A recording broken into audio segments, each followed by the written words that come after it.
Ngicela ukuthi le message ihambe iziyofika kuJacinta. Uthi uJacinta asiyekeni ukusupporta ama-foreigner, asiyekeni ukuthenga kuma-foreigner. Umbuzo wami uthi yini asi-ofara yona uJacinta khona sizokwazi ukuyeka ukuthenga kuma-foreigner? Ikhona yini imali azosinika yona khona sokwazi ukuya e-mall everyday siyofuna isinkwa sey'ngane?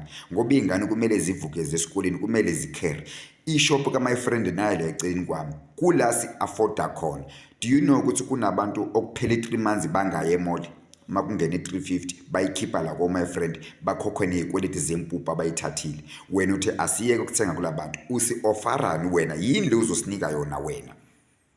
Uyakhumbula ngesikhathi se-COVID ubaba uRamaphosa wathi asihlaleni ezindlini, wasinikeza u-350, wasibribe nge-350 incane, kodwa kukhona wasinika khona. Wena usi-ofarani, usinikani? Ikhona yini imali uzosinika yona? Kukhona yini ukudla ozosinika khona mawuthi asiyeke ukuthenga kula bantu? Ake ngikukhumbuze something.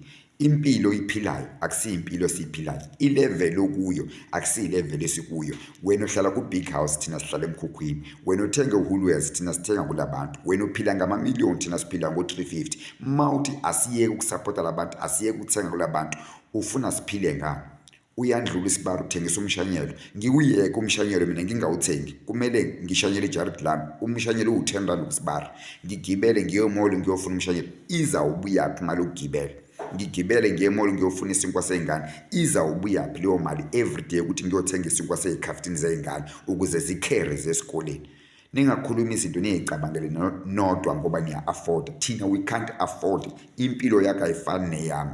Isimo kuso akusisona isimo engikuso mina. Wena uya-afforda ezakhe iy'ngane zifunde e-boarding school, ezethu zifunda la kuma-government school. Ningakhulumi niyay'cabangela nodwa, nikhulumise kwamahlanya.